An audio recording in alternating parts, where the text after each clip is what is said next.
नमस्कार दोस्तों। जब भी कोई व्यक्ति जीवन की कठिनाइयों से टूट जाता है, जब हर रास्ता बंद दिखाई देता है और कोई सहारा नजर नहीं आता, तब उसके होठों पर एक ही नाम आता है, खाटू श्याम बाबा। इसीलिए करोड़ों भक्त प्रेम से कहते हैं, हारे का सहारा बाबा श्याम हमारा। लेकिन क्या आपने कभी सोचा है कि आखिर बाबा श्याम को हारे का सहारा क्यों कहा जाता है?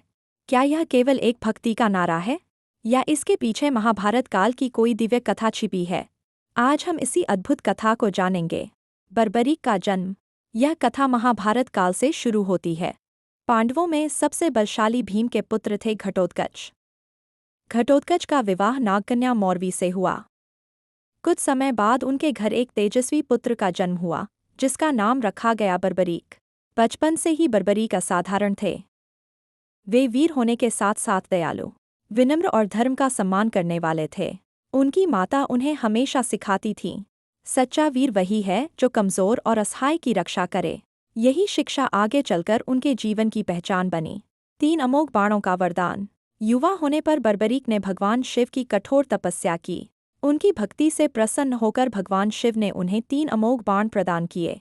इन 3 बाणों की शक्ति इतनी अद्भुत थी कि पहला बाण लक्ष्य को चिन्हित करता, दूसरा सुरक्षित वस्तुओं को अलग करता और तीसरा बाण केवल चिन्हित लक्ष्यों का विनाश करके वापस लौट आता। अग्निदेव ने उन्हें दिव्य धनुष प्रदान किया।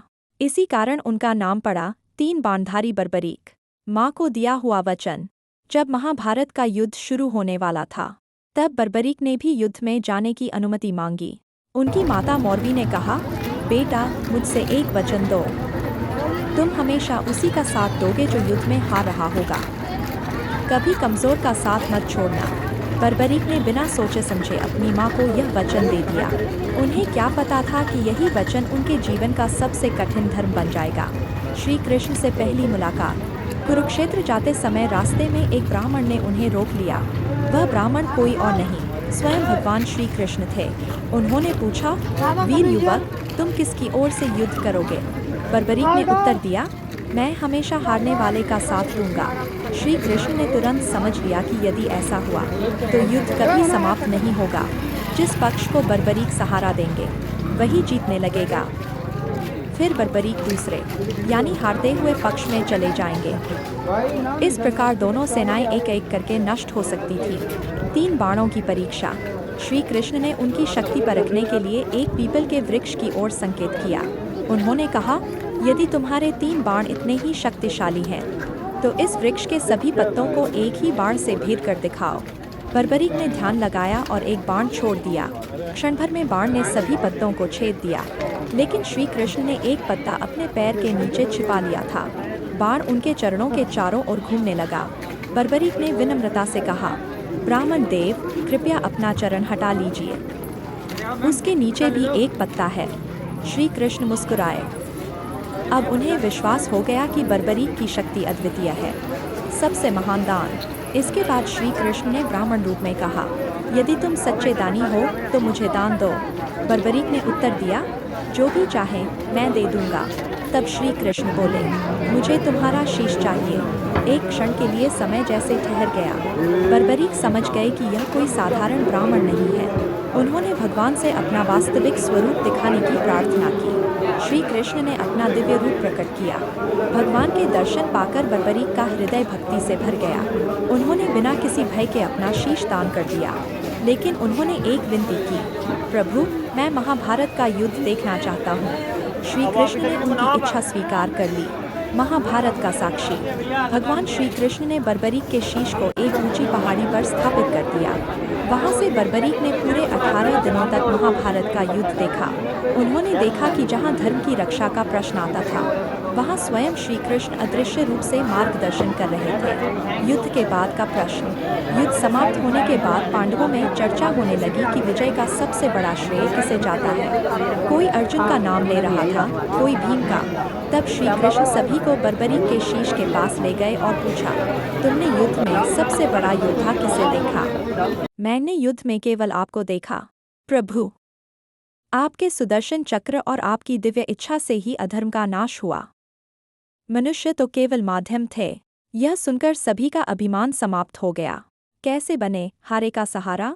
बर्बरीक के त्याग, वचन पालन और निष्काम भक्ति से श्री कृष्ण अत्यंत प्रसन्न हुए। उन्होंने कहा, हे वीर बर्बरीक, कलियुग में तुम मेरे श्याम नाम से पूजे जाओगे। जो भी व्यक्ति जीवन से हारकर, निराश होकर सच्चे मन से तुम्हें पुकारेगा, तुम उसका सहारा बनोगे। तुम्हारे द्वार से कोई खाली नहीं लौटेगा। यही वह दिव्य क्षण था जब बर्बरीक खाटू श्याम के रूप में प्रसिद्ध हुए। इसी वरदान के कारण आज उन्हें प्रेम से हारे का सहारा कहा जाता है। खाटू धाम की महिमा। समय बीतता गया।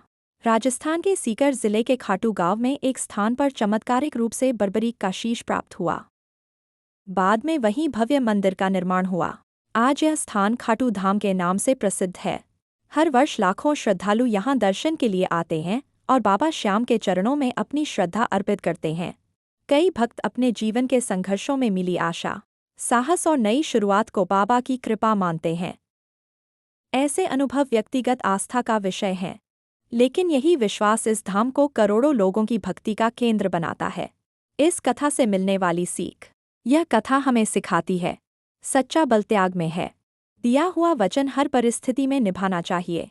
कमजोर और दुखी लोगों की सहायता करना सबसे बड़ा धर्म है। भगवान के सामने अहंकार का कोई स्थान नहीं। सच्ची श्रद्धा मनुष्य को कभी अकेला नहीं छोड़ती। दोस्तों, खाटू श्याम बाबा को हारे का सहारा इसलिए कहा जाता है क्योंकि भगवान श्री कृष्ण ने उन्हें ऐसा वरदान दिया कि वे हर उस व्यक्ति के साथ खड़े होंगे जो सच्चे मन से उन्हें पुकारेगा और जीवन में निराशा से जूझ रहा होगा।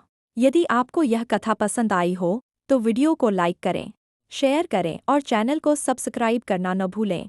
अंत में प्रेम और श्रद्धा से एक बार अवश्य लिखें, हारे का सहारा बाबा श्याम हमारा। जय श्री श्याम।